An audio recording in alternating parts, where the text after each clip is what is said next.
guys, so we're going to break down this dyno pull.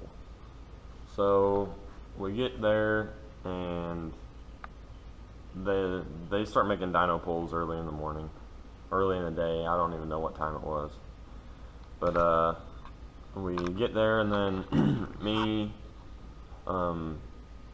Glenn and Derek are turning up the fuel on the truck so we can obviously give a better dyno pull. And meanwhile, while we're doing that, I can hear them on the dyno, and all the dyno pulls seem very fast, which for some of these big horsepower trucks shouldn't be the case. So a couple people come over and talk to me. I go tell them to watch the dynos, see what people are doing, see what people have done in the past compared to what they're doing today. And everybody was coming up to 90 to 100 horsepower short of what they had previously done. So I get all done, switch my back tires and wheels, and pull up to the dyno, wait around for a little while till my turn, pull up on the dyno, and I get up on the dyno and I start rolling into it. They want me to tell them where I think 1800 RPMs is, which I have no idea. I don't have a tach. Well, I've got a NIS Pro tach that's not hooked up yet. So 40 mile an hour in overdrive was my best guess. I didn't have a clue. So I give him the go ahead and give him the nod, and I start rolling into it, and he's like, and one of the operators was sitting in the seat with me, said, well, you got to punch it. You just got to punch it. Like, well, it's not a stock truck. I mean, it's got compounds, it's got a spool. It's like, no, you just punch it. So just punched it, and it would only hit like 30 pounds of boost. I was told the dyno was loaded, and it turns out it was loaded for cars and gas trucks, so it wasn't loaded enough. So dyno was pretty disappointing. Came out with 235 horse and 510 foot-pounds, which obviously wasn't accurate. And you'll see in the video as well that noise. The noise is going to be addressed. I don't know what it is. Everybody says boost leak, but I don't know. I'll check. It could be the elbow on the HX35, but that's a very good possibility.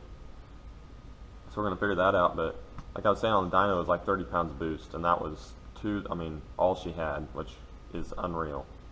Because right after that, I got out on the road. I thought maybe something happened. I got out on the road and barely rolled into it and hit 38 pounds, no problem, but like quarter throttle. So that was obviously loading issues. And I found out later that this dyno was actually for sure for gas trucks and cars. And it's supercharged F-150 with a 5.0 Coyote got on before me, and it put down the most power. So it was all about the dyno aspect of it. I thought it was a different dyno from the year before, and I thought it was a better dyno. So pretty much I paid 80 bucks for no reason. It's pretty rough. I'm gonna get everything straightened out, which I did not have the governor spring in for that. Me and Derek tried getting that in, but we didn't have a wrench that we needed to move the pump away from the head, because the timing is bumped all the way to the head, and we could not get that last Allen bolt out. So that was without the governor spring too. So once we get that in and everything, that noise figured out, I believe we're going to go out to my buddy Cole's place, and where he works at, he works at a diesel shop, and they have a dyno in the floor out there, and you can load it to whatever. So we'll try and get max boost and all that, and get everything dialed in on the dyno and get it running the best. And hopefully we can make around 400. The guy that built my compounds, his name is Justin Fonder, great guy, knows his stuff for sure. He was telling me that it was pretty ridiculous that what it made. He was surprised, and I told him all the details, and he said he would bet it would make 400 on any real dyno, which I agree. And he also said the pulls did look super short, and the turbos were just starting to sing.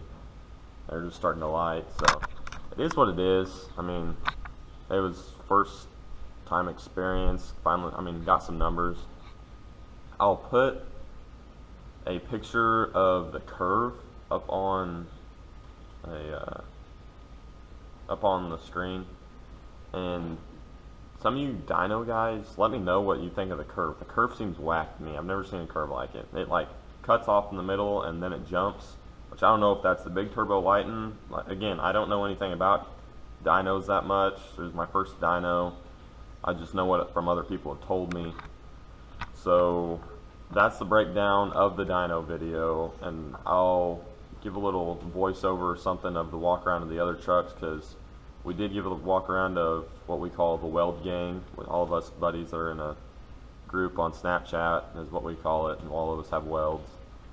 And then I did a walk around of Derek's truck, which on Instagram is at First Gen Cummins, and his dad Glenn's truck is, his Instagram is Deadeye 5.9, and that truck, I mean, both of them are beautiful. Glenn's truck won Best Dodge in show, which it was deserved. That thing, he's done a lot of work to it. It looks very good.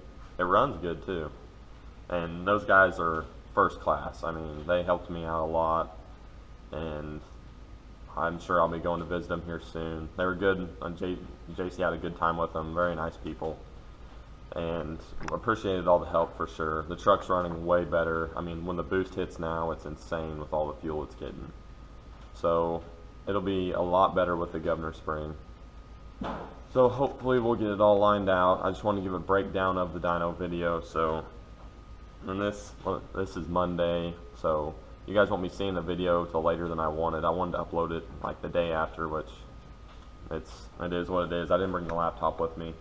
I haven't even edited any video yet, so we're gonna get on it right now. We're gonna get the recovery going. Gotta clean the shop up. There's crap everywhere. I'm sure I'll find bolts that I lost in the process. We're gonna get the shop cleaned up, and then we're gonna do a voiceover for the rest of it, and then we're gonna put a video together for you guys. So stay tuned, and we're gonna figure out, hopefully the next video I will let you know what the noise was in that video. It's not the dyno, it's either boost leak somewhere, which I don't think it is.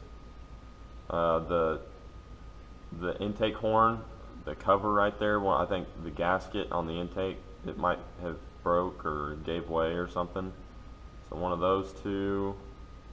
See, I had it narrowed down. Exhaust manifold, those little metal gaskets, I think that is a very good probability. We're gonna get some soapy water out and find it. So thinking one of those three things. We'll see. I'm gonna check for boost leaks, which usually if there's a boost leak, you can't shut the truck down whenever you suffocate the big turbo.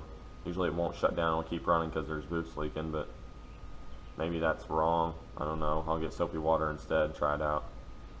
And it starts doing it around 12 pounds of boost, so might have JC go out and spool it up, or Keller go out and spool it up while I check. But I'll see you guys here in a bit, and we'll do a voiceover for those other videos. And I didn't get much footage. I was completely busy the whole time. Thank you everybody that came up and talked to me from last year and wanted to know about the truck. I really appreciate it. It's fun meeting all you guys for sure, and I'll have to come to more. I'm gonna plan on going to Shide this year for sure. I've always wanted to go. I think Derek got me convinced to do it, so me and JC will probably be up there. So you guys will definitely have to come see me, come see the truck. Hopefully we'll have all the oil leaks and everything fixed by then. I did have a bad oil leak on the HX35 drain. It was bad. I know some of you guys saw it probably. I heard a couple people say, look at all the oil back there. Yeah. We drove it 2.5 hours, got there, looked under it, and there was oil all the way to the back diff on the truck, leaking off the back diff because it was blowing under the truck. So we had to power wash that all off, and I've got to get a longer line is the problem. It's not sitting perfectly flush. So we're going to get that fixed too. So, I mean, we're not completely done yet by any means. Still a work in progress. I think they always are. So we'll see you here in a bit, and that'll be it.